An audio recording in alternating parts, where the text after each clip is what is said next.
Bismillahirrahmanirrahim. Assalamualaikum warahmatullahi wabarakatuh.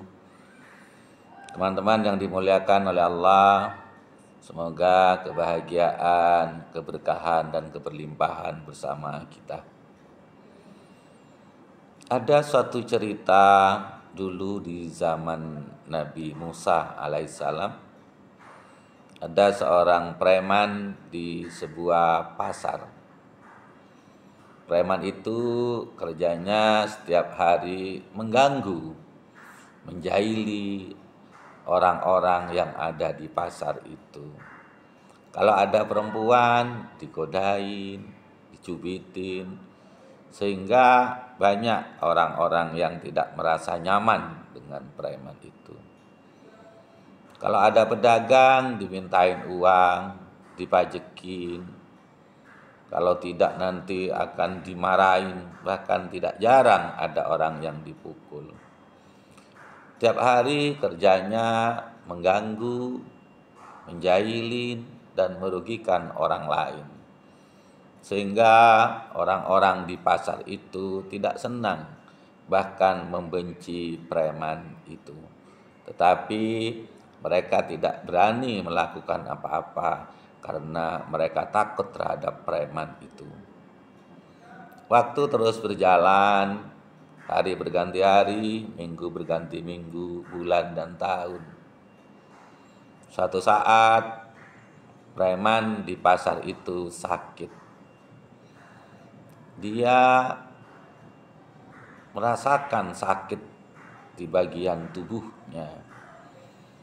Dia minta tolong kepada orang, tetapi tidak ada satupun orang yang menolong dia karena orang-orang tidak senang dengan keadaan preman itu. Karena preman itu sering mengganggu, sering menyakiti orang-orang yang ada di pasar. Setiap hari sakitnya semakin parah, dan tetapi tidak ada satupun yang kemudian minta tolong.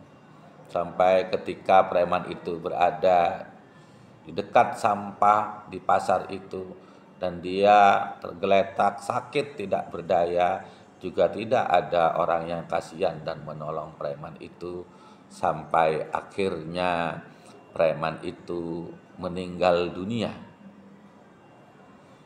Ketika meninggal dunia pun tidak ada orang-orang yang di pasar itu mau membantu merawat jenazah preman itu, karena orang-orang merasa betapa preman itu sangat menyakitkan, dan kepergian preman itu justru menyenangkan orang-orang yang di pasar, karena mereka menganggap sudah tidak ada lagi orang yang mengganggu mereka, tidak ada lagi orang yang akan menyakiti mereka.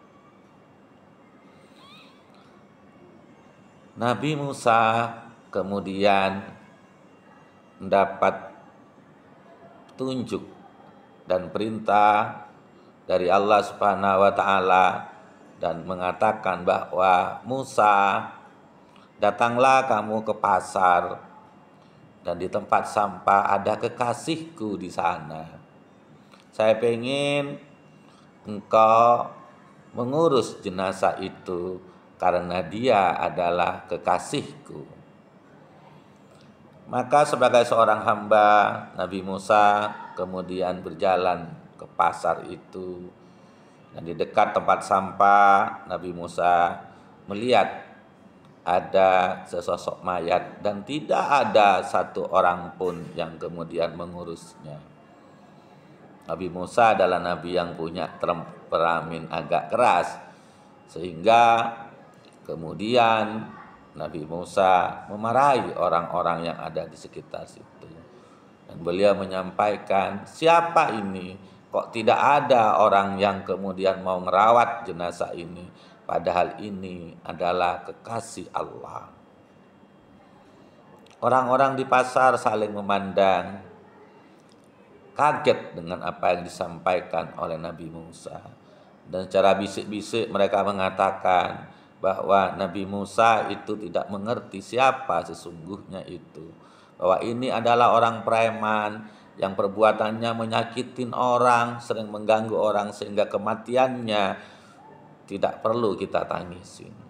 Apakah tidak salah Nabi Musa mengatakan ini adalah kekasih Allah? Mendengar itu Nabi Musa kemudian bertanya kepada Allah. Karena Nabi Musa adalah seorang nabi yang bisa berbicara langsung kepada Allah. Ya Allah, kata orang-orang ini adalah preman yang pekerjaannya mengganggu setiap hari. Setiap orang disakitin hatinya sehingga kematiannya tidak menyebabkan orang sedih, malah bergembira karena lepas dari gangguannya. Mengapa engkau mengatakan itu adalah kekasihmu?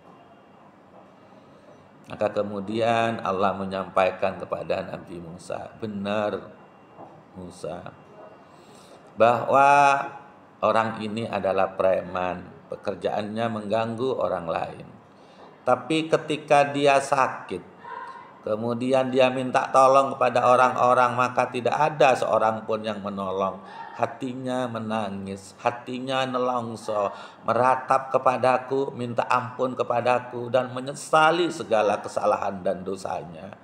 Maka karena saya maha pengampun, saya maha pengasih, dan saya maha penyayang, maka saya ampunin dosa orang itu, dan kemudian dia menjadi kekasihku.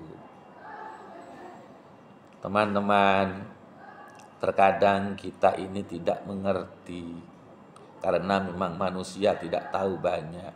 Ternyata orang ini adalah ketika minta tolong kepada manusia dan tidak ditolong, hatinya merana, hatinya merasa tersiksa, dan kemudian kembali kepada Allah, mohon ampun kepada Allah, menangis atas segala kesalahannya, dan kemudian diampunin oleh Allah Subhanahu wa taala karena Allah Maha Pengampun.